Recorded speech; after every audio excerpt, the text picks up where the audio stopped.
আজ তোমাদের নিয়ে যেতে চলেছি একটা দারুণ জায়গাতে। তোমরা অনেকেই হয়তো শ্রী শ্রী অনুকূল ঠাকুরের ভক্ত আছো। তোমরা অনেকেই জানো যে শ্রী শ্রী অনুকূল ঠাকুরের 138তম জন্মবার্ষিকী হতে চলেছে এই 11 তারিখে, 11ই জানুয়ারি। আর সেইটার উপলক্ষে ঐশীতপা মহোৎসব অনুষ্ঠিত করা হবে। সেই অনুষ্ঠানটা কোথায় হবে, কিভাবে আসতে হবে, তার বিস্তারিত ভিডিও আমি তোমাদের কাছে নিয়ে এসেছি। তোমরা যদি ব্যারাকপুর থেকে আসো তাহলে তোমাদের 81 বা যে কোনো বারাসাতগামী বাস ধরতে হবে এবং অটো করেও আসতে পারো। বাসে করে গেলে তোমাদেরকে নামতে হবে সুভাষনগর বাস স্ট্যান্ডের কাছে খোকাপুর বাস স্ট্যান্ডে। আর অটো বা নিজস্ব গাড়িতে যদি তোমরা আসো তাহলে তোমরা পেট্রোল পাম্পে নামবে, সুভাষনগরের পেট্রোল পাম্প, যেটা সুভাষনগর বাস স্ট্যান্ডের কাছে। আর যারা বারাসাত থেকে আসছো তারা ব্যারাকপুরগামী যে কোনো বাস বা অটোতে একই লোকেশনে পৌঁছাতে পারো। তোমরা দেখতেই পাচ্ছ যে চারিদিকে কত আলোকসজ্জা করা হয়েছে আর জায়গায় জায়গায় ব্যানার টানানো হয়েছে এই অনুষ্ঠানটার জন্য। প্রায় 1 মাস আগে থেকেই কিন্তু এর প্রিপারেশন স্টার্ট হয়ে গেছে। এই লাইটের গেটটা দেখতে পাচ্ছ, এটা কিন্তু তোমরা লোকেশনের কাছে এলেই দেখতে পেয়ে যাবে। এই ভিডিওটা বানানোর আমার মেন উদ্দেশ্য হলো যে তোমাদের কাছে সঠিক তথ্যটা পৌঁছে দেওয়া। তোমরা অনেকেই হয়তো কনফিউজড হয়ে আছো যে অনুষ্ঠানটা কোথায় অনুষ্ঠিত হবে, অনেকেই হয়তো বুঝতে পারছো না। তো তাদের জন্য আশা করি এই ভিডিওটা হেল্পফুল হবে। আমরা চলে এসেছি এখন সুভাষনগর বাস স্ট্যান্ডে।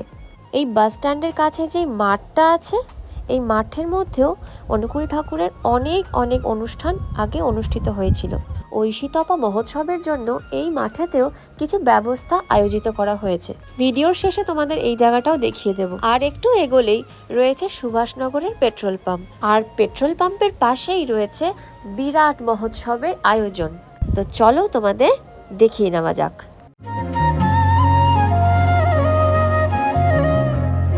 তো এই হলো আমাদের লোকেশন। এখানেই অনুষ্ঠিত হবে 11ই জানুয়ারি ঐশীতপা মহোৎসব। তোমরা দেখতেই পাচ্ছ এখানে ব্যানারটাও টানানো রয়েছে। কাজ এখনো চলছে, এখানে এখনো পুরোপুরি কমপ্লিট হয়নি। এই ভিডিওটা আমি শ্যুট করেছি 8ই জানুয়ারিতে। তো দেখতে পাচ্ছ এখানে পুরো কাজ চলছে, পুরো তোড়জোড় করে কাজ চালানো হচ্ছে। শ্রী শ্রী অনুকূল চন্দ্রের 138তম জন্মবার্ষিকী উপলক্ষে এই ঐশীতপা মহোৎসবটি আয়োজিত করা হবে 11ই জানুয়ারি। আর এই অনুষ্ঠানটি একটা বিশাল বড় জায়গা নিয়ে করা হচ্ছে, যেটা তোমরা এই ভিডিওতে দেখতে পাচ্ছ। দেওঘর থেকে বিভিন্ন ভক্তরা আসবেন এখানে, তাদের জন্য সুব্যবস্থা করা হচ্ছে। ওই পাশে দেখতে পাচ্ছ ওটা পেট্রোল পাম্প, আর এই ধার দিয়ে বুক স্টল বসবে। এখানে চিকিৎসার সুব্যবস্থা করার জন্য বিভিন্ন মেডিকেল টিমও প্রস্তুত থাকবে।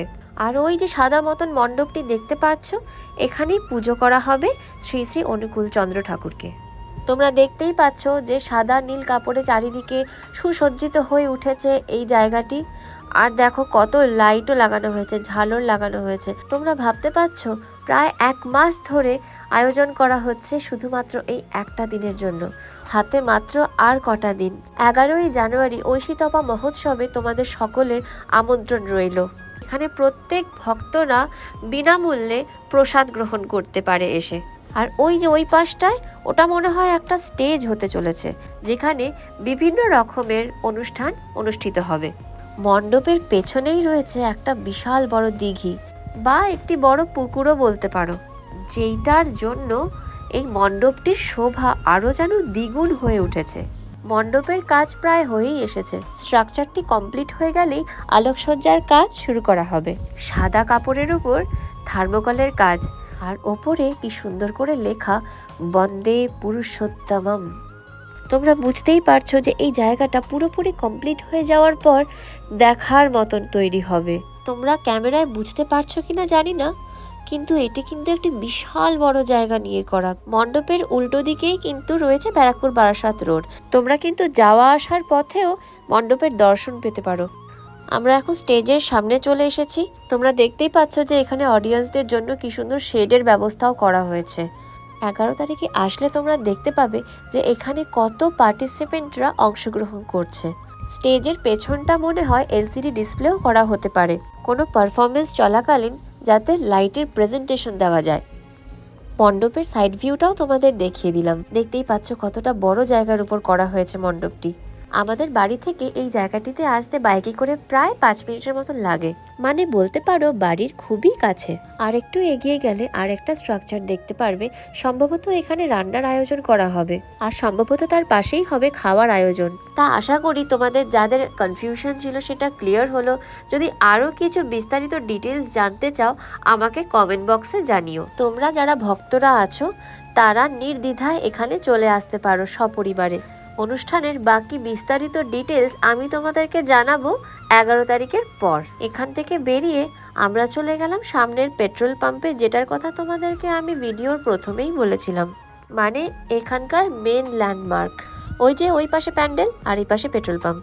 তেল ভরা হলে আমরা চলে গেলাম সুভাষনগরের ওই প্রথমের মাঠটা, যেটা আমি ভিডিওর প্রথমে বলেছিলাম যে আমি ভিডিও শেষে দেখাবো। তোমরা এখানেও দেখতে পাচ্ছ যে একটা স্ট্রাকচার করা হয়েছে, বোঝা যাচ্ছে না যেটা কিসের জন্য, কিন্তু বলা হচ্ছে যে যারা ভক্তরা আছে দেওঘর থেকে আসবে তাদের থাকার ব্যবস্থা নাকি এখানে করা হচ্ছে। আর ওই যে মণ্ডপের পিছনে যে দিঘিটা দেখা যাচ্ছিল, এটাই হলো সেই দিঘি। তাহলে তোমরা সবাই ভালো থেকো, সুস্থ থেকো, আর চলে এসো এই দারুণ মহোৎসবে। তোমাদের সাথে আবার আমার দেখা হবে নেক্সট ব্লগে। আজ তবে আসি, টাটা।